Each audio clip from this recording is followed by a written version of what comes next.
Hello friends, welcome back. Recently I came across a book called Peaks and Valley by Spencer Johnson. I highly recommend this book to those who are undergoing lots of failure and crisis, especially in this time of COVID. I would like to share three very interesting wisdom from this book and also few couplets which really touched my heart. Wisdom number 1. It's more about feeling in the bad times as compared to the real situation. I will read the couplets which says that peaks and valley are not just the good and the bad times that happens to you. They are also how you feel inside and respond to outside events. It also says you cannot always control external events, but you can control your personal peaks and valley by what you believe and what you do.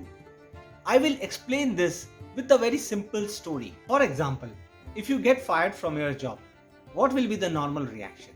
You will get angry, you will have fear, you get frustrated, you might have animosity against a person or your employer. This is a normal reaction which almost everybody have when he or she faces such a situation. But what I am recommending you, try to see some positive aspects in this situation. Now you will ask me, what will be the positive in this situation? There can be many aspects. Maybe there is better opportunity for you somewhere else. Second, maybe you are misfit in terms of skills and opportunity in current company and there might be better fit for you in some other place. Maybe you were planning to try entrepreneurship and this is the best reason for you to start the same.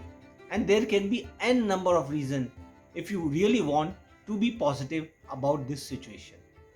But still, if you are not convinced with my explanation, then try to assume as if you are an employer and you want to hire two candidates.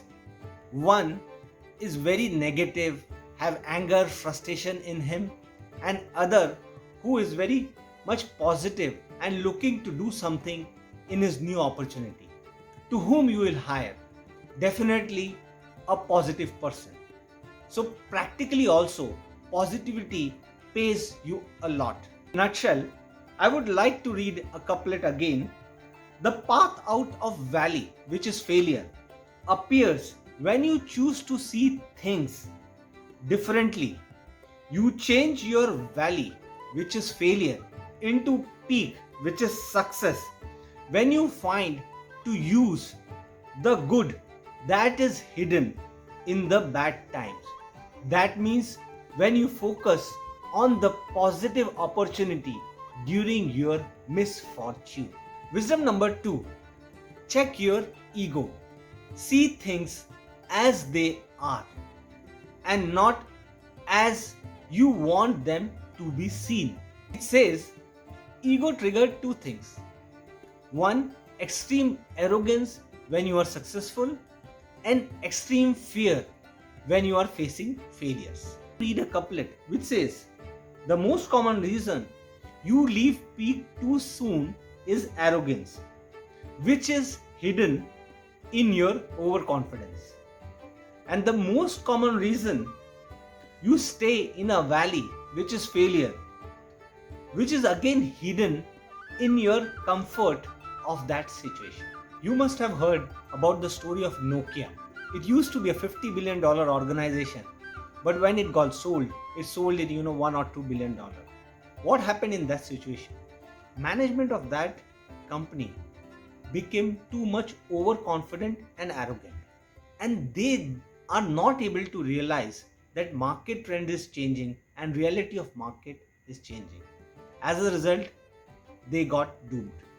And a lot of times, we as an individual also, when we become very successful, we think that whatever we are doing is 100% right and we can't be wrong.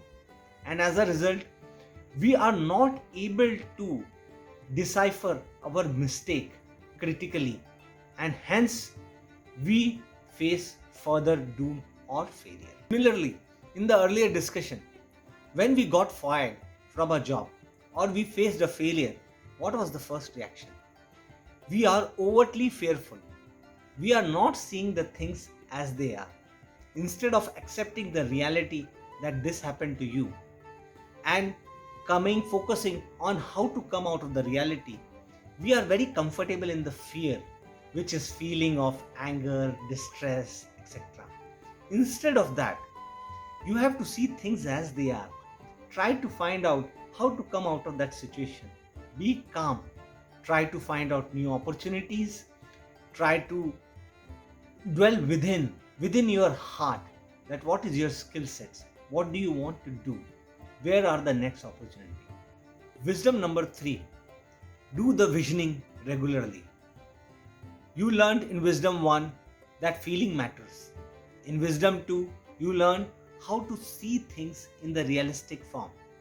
Now, once you have seen things in the realistic manner, now you have to vision about your bright future, bright reality, which you want to achieve.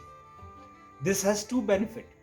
It will give you a lot of inspiration and enthusiasm. And also, your day-to-day activity will be aligned to the target where you want to reach. I want to read a very beautiful couplet which says, "Great ways to get to your next peak or next success is to follow your sensible vision. Vision which you can feel with your touch, eyes, imagination, and every aspect and sense of your body. Imagine yourself enjoying your better future in such a specific details and believing in those details that you soon will be enjoying doing what it takes for you to achieve that vision." I hope you like this video and you will using this wisdom in your day-to-day life. Please comment with your views. Thank you.